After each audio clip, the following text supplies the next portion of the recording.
have this server. It's called Adobe Stratus. It's hosted rendezvous service, which you can use. And then a client actually connects to the server, gets the fingerprint. Another client connects to the server, they exchange the fingerprints, and then they can start streaming between them. But what we've added into FlashPillar 10.1 is also swarming and live application multicast and distributed data stories or distributed hash tables. This basically enables you to build your own BitTorrent client, for instance, or not BitTorrent client, but file sharing network, for instance. Or you can, in multicast, you can stream a lot of data, like streams on audio to millions of people, so live streaming, very, very useful for live broadcasting and so on. And we've distributed the hash table, each has distributed a database between the clients.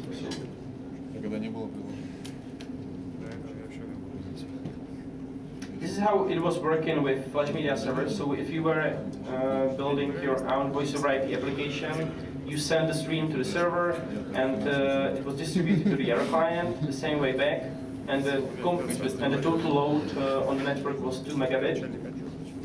With peer-to-peer, it's working like that. So the connection is direct from one peer to another, and it's only 1 megabit with Adobe Stratus.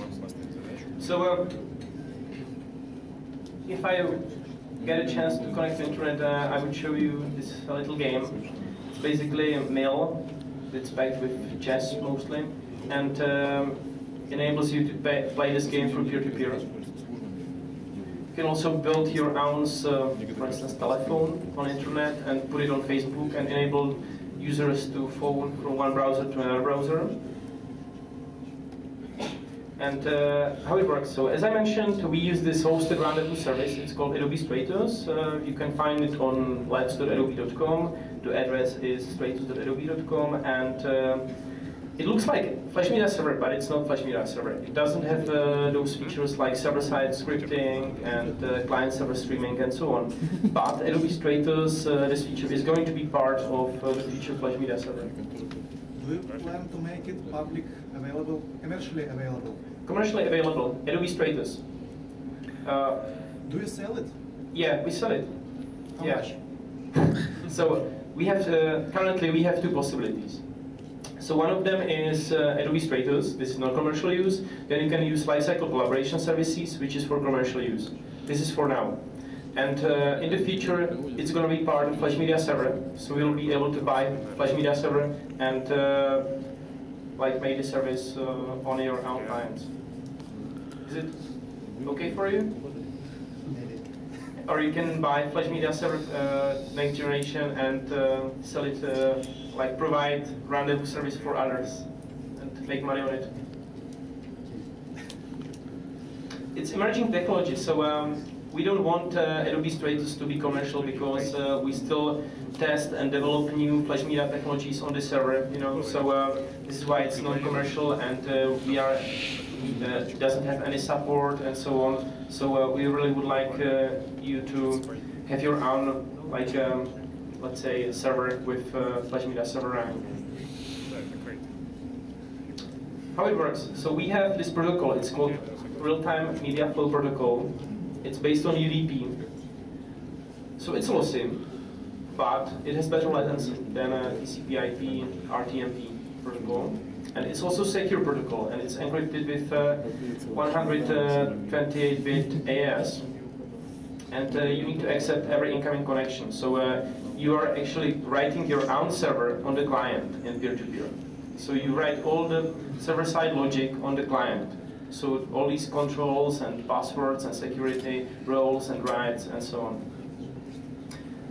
Use cases are very, very obvious. Multiplayer games, voice over IP, audio video, collaboration, and chatting. And there's also one thing about it. As it is based on UDP, the problem with UDP is that it can be blocked on firewall. So you mostly touch with this residents, so people at home on ADSL, on cable networks, and so on.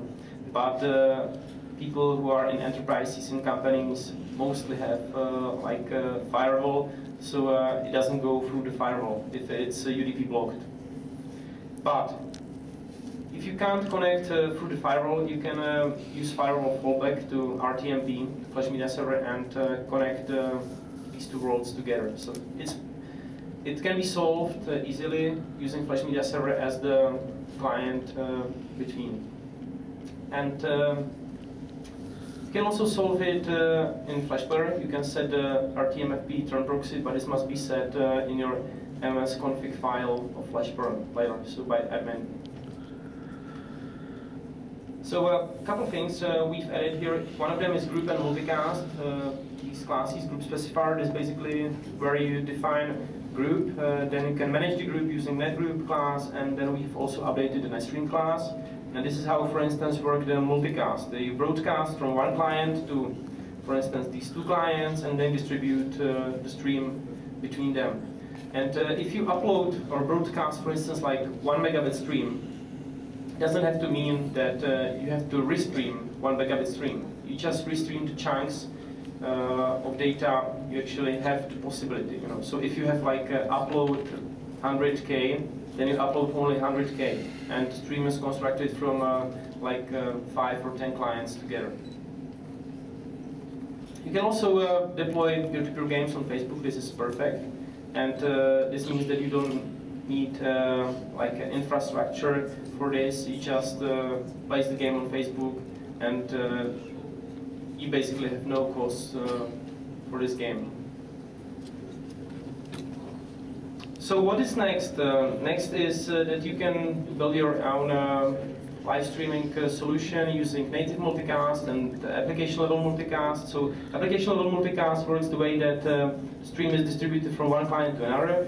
Native multicast must be supported by the routers. So this mostly works in intranet networks. And you can combine these two multicasts together, and this is what we call fusion.